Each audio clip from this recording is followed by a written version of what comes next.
Yo, what's going on, homies? It's your boy Stumped back from the OPTC video, and in today's video, we're diving back into the treasure map with my updated boosted teams to sort of take down this particular event. It's probably the last opportunity that I'm going to get to actually play treasure map, and it's fitting that we finish it off with a super bonus map. So the super bonus map was a lot more prevalent this particular time around. On top of the super bonus map, I believe every like 4 runs you got either the bonus map, and then you got the super bonus map, and then you had the bonus map. So it was a really good opportunity for a lot of people to farm out a lot of materials. Now, as you can see, I'm on NAV level 160 something. Obviously that's not my respective NAV level thanks to the C card ability that you can get when you make your way around the map. I believe the C card map was buffed this particular time around.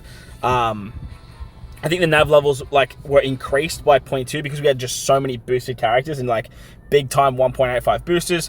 They have to give them abilities for cards, and they like to give the free play characters card abilities too. So they basically just made it ridiculous with the amount of NAV levels you can attain. I was talking to one of the AF boys after the first 24 hours of the treasure map. No, well, I don't even think it was 24 hours in, and he was already on NAV level 800 or something ridiculous. So a lot of people are going to be doing a lot of NAVs. I did put out a post with my NAV level after the first 24 hours. As you can see, I haven't really increased that since that particular post, which was probably 2 days ago now. But look, once Friday hits, and then obviously with Sunday just being family days, it just becomes very hard for me to actually grind the game. And look, I don't really mind. The upside to having boosters means that you can actually farm out the treasure map nice and swiftly, and a lot of people should have a lot of boosters for this particular fight. The one that's probably going to be the most annoying for a lot of people is the intrusion, but we put out a lot of videos for you guys too, just to help you with this particular fight, and show that it's very doable with not only not having Brook and Zoro, but not having some of the 11th anniversary legends as well. The Shirahoshi that's very good, the support rare recruit, is actually available on part 1 of the Kizuna banner. So if you guys really want to do some summons and you want to try and get your hands on that support, it's a very good support. You guys can summon over on that particular banner, and you should be able to pick her up quite nicely if you throw sort of maybe 3 multis to try and get the boosted list. She's going to make your right hand side into rainbow slots, just like Brook does. And then that way you don't, as long as you bring a Luffy, obviously, which obviously the Luffy Sora Sanji is the easiest one to bring. She's going to give you those rainbow orbs, which makes it very easy to take down this particular fight. As you can see, though, I'm running double Zoro. We have the Nami character. I'm using York on the team just because, you can run Monet too. That's going to work out fine. Then Brook's a 1.75 booster. So we're getting some pretty nice buffs from the intrusion, on top of the fact that you get extra drops with these particular characters as well. So for myself, that's annoying, I got the potion. For myself, I really need limit break materials, so having these extra characters just works dividends for my my limit break material stacks, because like I said, I need limit break materials so bad. I had no blue tickets going into this anniversary, and now I've just got the standard sort of 30,000 that they give you. I wish I had more though, because the shop does have those oh, let's activate the C-Cat. The shop does have a bunch of packs that give level limit break posters, and obviously some limit break materials too, but they're 50,000, which is ridiculous. It's an absurd amount of materials that you guys need. 1, 2, 3, 4, 5. Let's drop the 5 card, just because I don't like having a bunch of cards when I could land on cards, and then we could go from there. So let's get a bunch of those. Now we could probably either get a 1 or a 2 to get the gold card and the chest there. Okay, we'll take the chest. It's always fun. And then, oh, that's actually a really good tablet. The special limit's actually a really good one.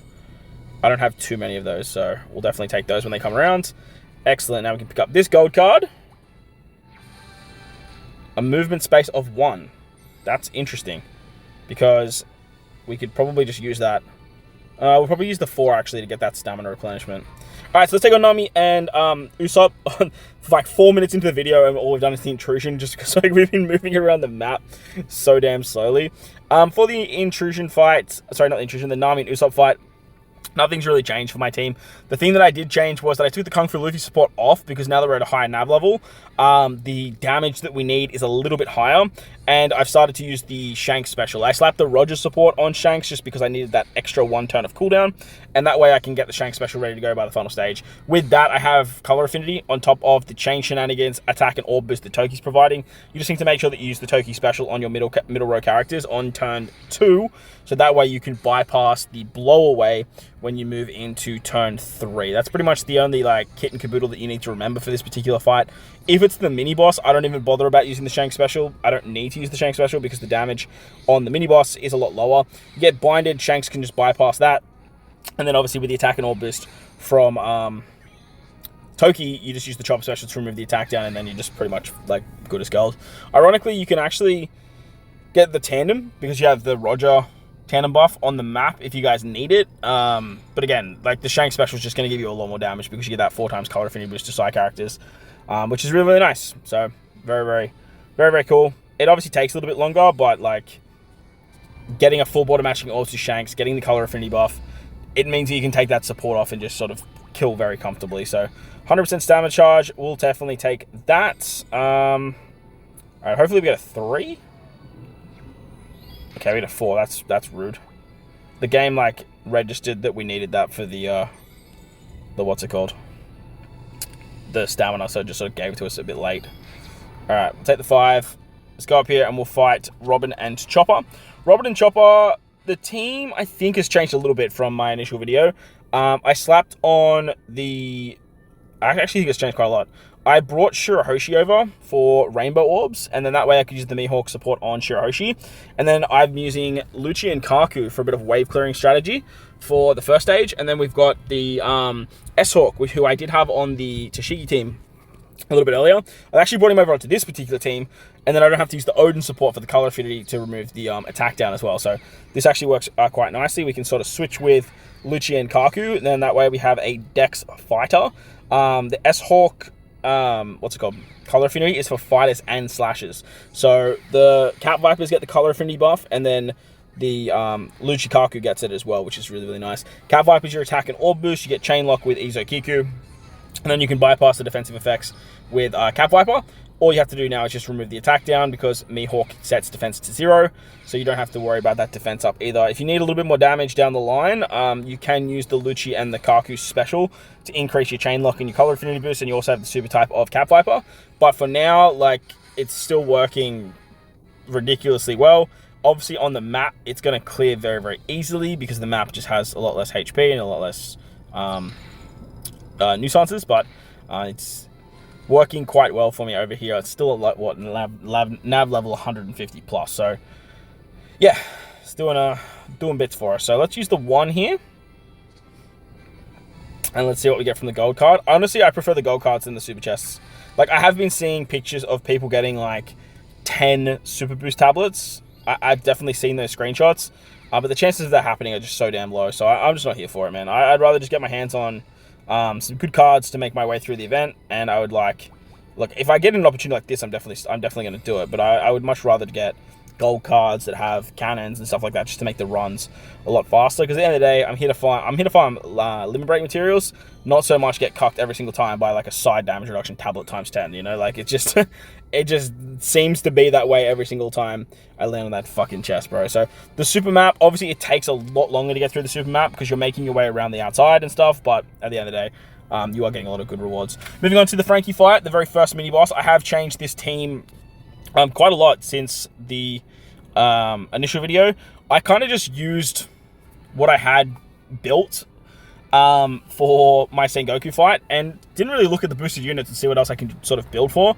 And I just sort of looked at Alba and was like, wait, Alba removes the Despair as well, and I'm not using Zoro on any team, and Zoro actually gives you 2 extra drops per run. So it's like, why am I not using Zoro on any team at all? So I decided to slap him over here on this team, and he can wave clear, which is really nice. So you can use Vista. If you want to use Vista for double wave clearing, that also works fine too. And then I have Treasure Map Buggy. Because Frankie's weak to driven characters, and Alba buffs driven and slashes, Buggy actually works great as the character that hits really hard for this fight.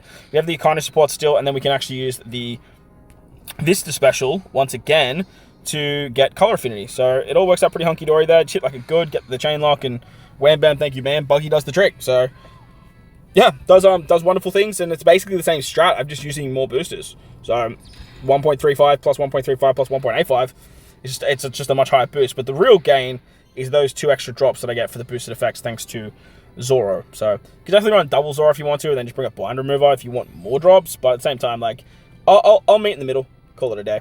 Moving on to the double Tashigi team going up against, who am I going up against? I can't remember. Brook. So, team looks relatively the same. However, same thing as Zoro. I wasn't using York for anything, so I thought, hey, let's just bring York over on this particular team. I moved Hiyori from the Cap Viper team over to this particular team because Mihawk is actually a cerebral slasher, as well as Tashigi being a cerebral slasher as well. So with the Sailor ability for Hiyori, tapping with the Wano Orb allows cerebral slashers to do 15% more damage, and then Mihawk also has that Sailor ability when you have Wano Orb. So like, it just made sense just to bring Hiyori over here, get those Wano Orbs, be able to sort of tap our way through. All we have to do is remove the special bind, which we do with the auto proc of Tashigi, and then we have to remove the threshold, which we can do with Mihawk. Mihawk gives you tap timing bonus, and he also has gives you increased damage taken, so that works out pretty hunky-dory for him. And then, as you can see, you can just pretty much kill with the Tashigi. So eventually, we're probably going to need to replace York on this team. She's just here as a 1.4 times booster.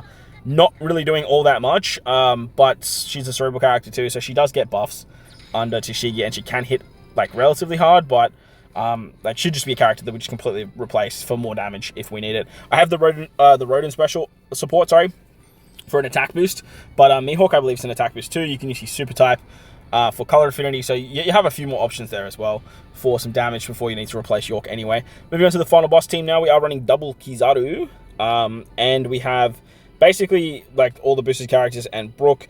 The character you kind of don't need on this fight though is Brook. Like, he's just not really doing anything, but he does give you like some pretty good damage numbers, especially for stage 2, which can be a little bit dicey because of the just the pure amount of HP that Vegapunk actually has. But it also depends on like how many specials and stuff you want to use, because you do have the EXs of Kizaru, which are very usable, and then you get the special rollback on the middle row, so you could just use like a Kizaru special as well. The downside here is that you're not going to get the Nami like double special back. So what I've been doing is actually using my friend Captain Kizaru to get the Nami max special, just to get the base stats, so I can carry that into the final stage as well, and then use the Monet special to remove the what's it called, Monet to remove the Despair. So that works out pretty hunky-dory. On the final stage, we're basically just using the special of Luffy, Zoro, Sanji here. I tap with Sanji on the previous, sorry, not Sanji, Nami on the previous turn, purely so I can get the increased base stats. And then, as you can see, like, just with Luffy, Zoro, Sanji alone, like, you can just do so much damage to kill the final boss there. But that is my treasure map teams. Obviously a little bit updated, still like fairly fast. 12 minutes and 45 seconds on the super bonus map isn't terrible. Seeing as like, what, 6 minutes? Well, not that, probably not that much. Let's just say 4 minutes was just me moving around the goddamn map. But that's going to wrap up the video. Hopefully you guys enjoyed it. If you did, hit the like button, hit the subscribe button, do all that good stuff. Most importantly, wherever you guys are in this beautiful world, please enjoy the rest of your day. As always, homies, thank you for watching, and I'll catch you on the next one. Let's